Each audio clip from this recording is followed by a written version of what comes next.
Lord, please send some help.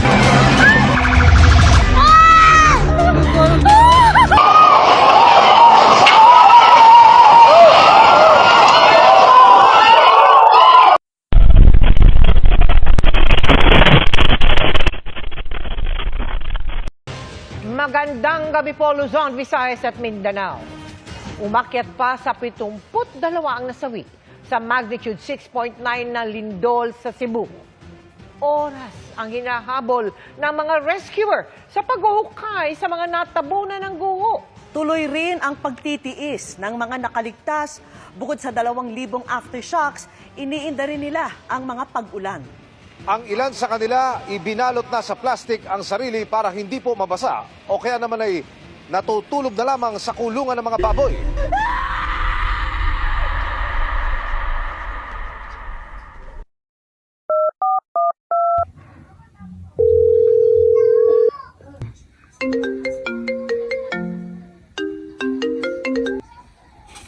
Hello? Good morning po, Mr. President. Yes po. Sorry for the urgent call. May emergency report lang po mula sa NDRRMC kanina 7:43 a.m. Nagkaroon po ng 6.9 magnitude na lindol sa Cebu. Based on report po, maraming gusali ang gumuho at nasira at nawalan rin po ng kuryente at signal sa ilang lugar. Kamusta mga tao doon? May mga nasaktan ba? Opo, Mr. President. May mga ilang natabunan po sa mga bumagsak na building. Kailangan po ng dagdag na tulong mula sa national government. Sige, tawagin na yung mga lahat ng cabinet members. Kailangan na nating pagtulungan ito at paggawa ng action. Okay po, Mr. President. This is noted po.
Alam niyo naman siguro yung sitwasyon doon sa Cebu.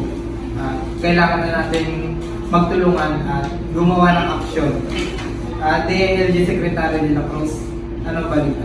Mr. President, naka-activate na po ang mga local disaster council sa Region 7. Pinapapunta na rin po namin ang mga rescue team mula Bohol at Negros para tumulong sa kanila.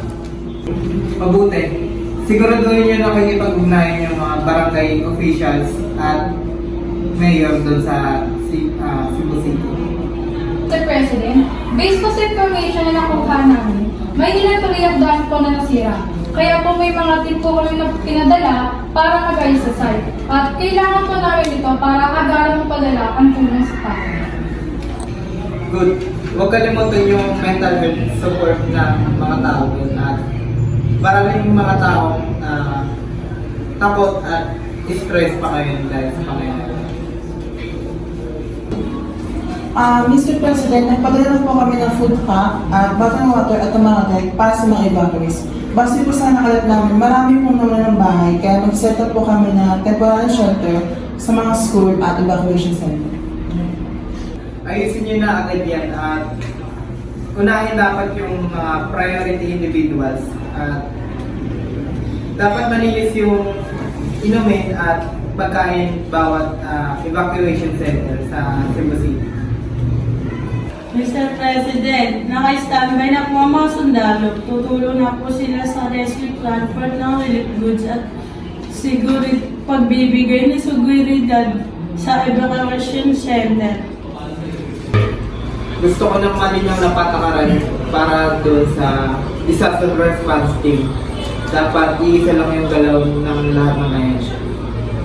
Mr. President, narito naman po ang ating mga proposed policy para po sa ating Cebu response. Una lang po dyan ang ating pong immediate activation policy, ang ating pong NDDRMC na pinangungunahan po ni Secretary Provido. Sila po yung mamumuna po sa ating mga rescue and relief operations. Pangalawa naman po natin dyan ang DSW na under po ni Mr. Quizon at ang ating pong AFP na under naman po ni Ms. Lindog. Sila po yung magpapadala ng mga pagkain, tubig at mga relief goods sa loob lamang po ng 24 hours. Sa atin naman pong shelter and livelihood program, magtatayo po tayo ng shelter para po sa mga pamilya at magbibigay po ng cash for loan para po sa mga affected family and masecure din po yung kaligtasan po ng bawat isa. Sa atin naman pong health and sanitation policy ng DOH na under po ni Ms. Marciano, sila po yung mag-aayos ng kalinisan, mga gamot at kalusugan po sa loob ng evacuation sites. Sa atin naman pong infrastructure and recovery plan na under naman po ng DPWH ni Ms. Rubio, sila po yung mag-aayos ng daan, tulay at magbibigay po ng kaayusan at i-check po yung mga gusali upang sundin po yung Build Back Better plan natin. At sa atin naman pong information and transparency policy, si Press Secretary po, Ms. Guillermo, siya po yung magbibigay o mag-verify po ng mga updates para iwas fitness na din po. At sa atin naman pong coordination and accountability policy, lahat po ng LGUs ay magbibigay ng daily report, ang DILG na under po ni Mr. De La Cruz, at ng DRRMC na under naman po ni Ms. Provision. Mabuti at i-double check ko yung lahat ng papeles at ipapadala sa lahat ng ahensya. Mr. President, may mga evacuation center na tutulak sa Cebu City, Mandaue at sa Talisay. May padala na rin po ang mga pagkain, tubig at damit. Mabuti. Tuloy-tuloy lang tayo at siguraduhin na walang magugutom at may maayos na mahihigaan ang mga tao sa Cebu. Copy po, Mr. President. Ang DOH rin po ay naglagay na ng mga health volunteers sa mga evacuation site po natin sa Cebu. Tandaan ninyo, sa bawat desisyon natin, buhay ng tao ang nakasalalay. At gawin natin ang lahat para matulungan ang mga tao doon sa Cebu. At ayun lang, at magpapaalam na ako kay Jorn. Sige, bumalik tayo sa kanya-kanya nating mga trabaho.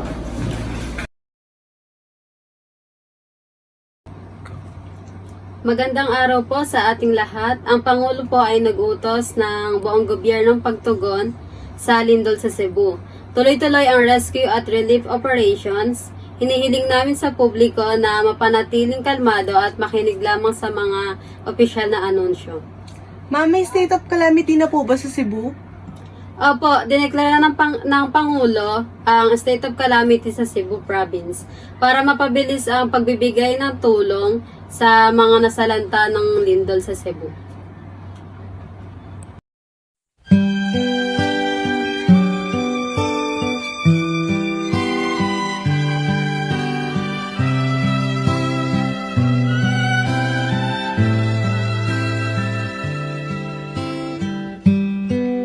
And